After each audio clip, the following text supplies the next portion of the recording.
учурда аялдарга караганда коркунучтуу жерлерде көп иштешет. Түнкү сменаларда иштешет. Мен өзүмдү кайраттуу кылып көрсөтүшүм керек деп жүрүп, өздөрүн ошол ооруларга чалынып алышат да. Чокуңа бир коеюнбу, стрессиң чыгып кетет. Биз сендей маалыбызда стресс дегенди билген эмеспиз деп, эми стресс алган чөйрөсүн өзгөртүш керек. Кругун өзгөртүш керек, досторунун тобун өзгөртүш керек. Албетте, бул ошол стресс, депрессия бардыгы ушул чөйрөдөн эле болот. Кадимки эле жашап аткан эле чөйрөбүздөн, адамдардын чөйрөсүнөн болот. Биринчи тарабы, экинчи тарабы фобиясы да болуп калышы мүмкүн. Адам качан стресс болот? Адам өтө жоопкерчиликтүү кызматта отурганда, жоопкерчилик милдетти мойнуна алганда, ошол нерсени аткара аламбы, аткара албаймбы деген учурда стресс болот. Дагы бир жолкусу катуу сокку, күтүлбөгөн жерден сокку алып калган, эми турмушта адам ар кандай кырдаалдарга түш болот да. Психологиялык сокку алганда, анан сырткары дагы ошол өзү каалаган үмүтүнө жетпей калганда, инсандык баалуулуктар бар бизде. Инсандык касиеттерине доо кеткенде, инсандыгы тебеленген учурда бул стресске кабылат.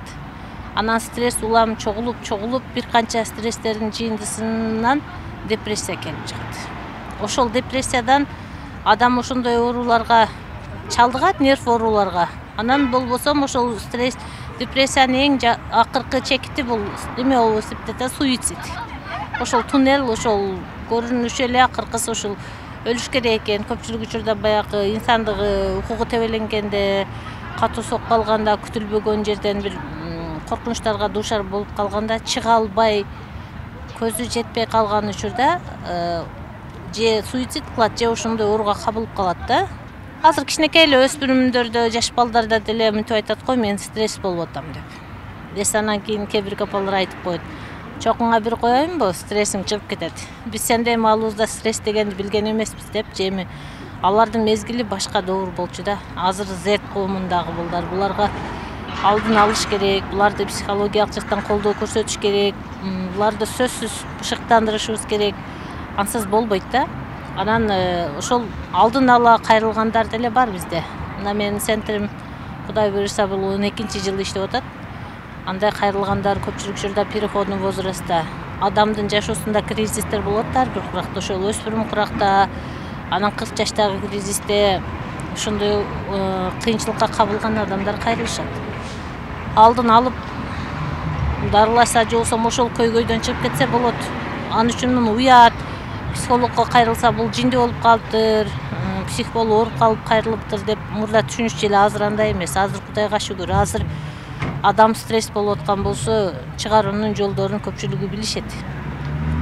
Мисалы, караокеге барып ырдаганды мурда жинди деп ойлойт эле. Адамдын ичинде көп энергиялар чогулуп, терс эмоциялар чогулганда бир нерседен чыгарыш керек да. Залга барыш керек, бийлеш керек, ырдаш керек, медитация кылыш керек, суу ваннасын колдонуш керек. Мисалы, мына шаарда эле Сулайман тоо бар, таза абага басыш керек, природага чыгыш керек, же болсо жакын адамдары менен сырдашыш керек. Ошол көп негатив ойлор чогулуп калганда адам стресс болот да. Ошол стрессти чыгаруунун жолдору ушул. Же болбосо киного барыш керек, концертке барыш керек. Өзүнүн чөйрөсүн адам ошол кыйналган, стресс алган чөйрөсүн өзгөртүш керек. Кругун өзгөртүш керек, досторунун тобун өзгөртүш керек. Же болбосо үй бүлөдө көпчүлүк учурда азыр аялдар көп кайрылып атат, негедир билбейм, менде ушундай. Аялдар 40 жашка чейинки аялдарда көп болуп атат бул ооруларчы. Бул эми ошол үй бүлөлүк мамилелерден, үй бүлөдө жолдошу менен келишпөөчүлүк болуп калса, анан балдардын ызы-чуусуна деле мына кече пандемияда көрдүңүздөр, балдар менен үйдө отуруп калганда эле көп стресс алып калгандардын немеси эмби чыгып атат да. Азыр ушинтип ооруп калдым мен, эмнестен ооруп калдым депчи. Булардын баарын дарыласа болот. Сөзүңүзгө араласда сиз көбүнчө аялдар кайрылып атат деп атпайсызбы? Анан бирок расмий статистиканы караганда бул баягы кайрылган, психологко кайрылгандар эмес, псих больницага оорулуу болуп жатып калгандар бар го, оорулуу болуп жатып.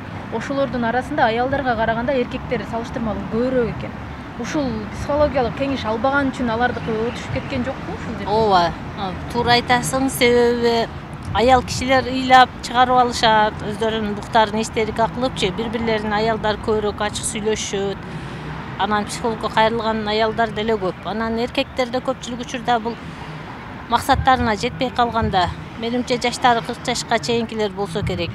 Анан 50 жашка чейин дагы кризис болот, ошолор болуш керек. Анан эң көп жоопкерчиликти мойнуна алат да эркектерчи. Үй бүлөнү башкарыш керек, же кызматка отуруш керек. Анан ошол жерде подстава деген болот, күтүлбөс соккулар болот. Ошолорго туруштук бере албай калган учурда инсульт болуп калышы мүмкүн, сахар болуп калышы мүмкүн, инфаркт болуп калышы мүмкүн, жин кирип кеткенге окшоп нерв оорусу менен ооруп калышы мүмкүн. Ооба. Бул жерде ошол эркектер анан көпчүлүк учурда аялдарга караганда коркунучтуу жерлерде көп иштешет. Түнкү сменаларда иштешет. Болушу мүмкүн. Алар алдын алыш үчүн психологко кайрылса алдын ала алабы? Болот. Кайрылса болот. Быйылкы жылдын эсебинен 2 эле эркек киши кайрылды. Кутум ошол 42 жашта экен.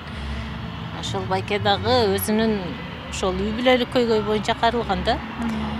Бул жакшы жылыш. Ооба, психологко кайрылыш керек. Анан көпчүлүк учурда эркектерде ушундай эрес талашуу бар. Мен кыйынмын.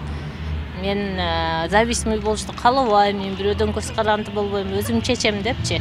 Анан адамдар дагы катуу мүнөз, көктүү, кежирлик, баягы мен өзүмдү кайраттуу кылып көрсөтүшүм керек деп жүрүп, өздөрүн ошол ооруларга чалынып алышат да. Негизинен алдын алса болот. Алдын алыш үчүн психологко кайрылыш керек. Же болбосо психологко кайрылгандан уялса, атайын ошол стрессти, депрессияны чыгара турган жерлерге барып, азыр айткандай суу ваннасы, пайдаланып, залга барып, жок эле дегенде барып футбол ойносун.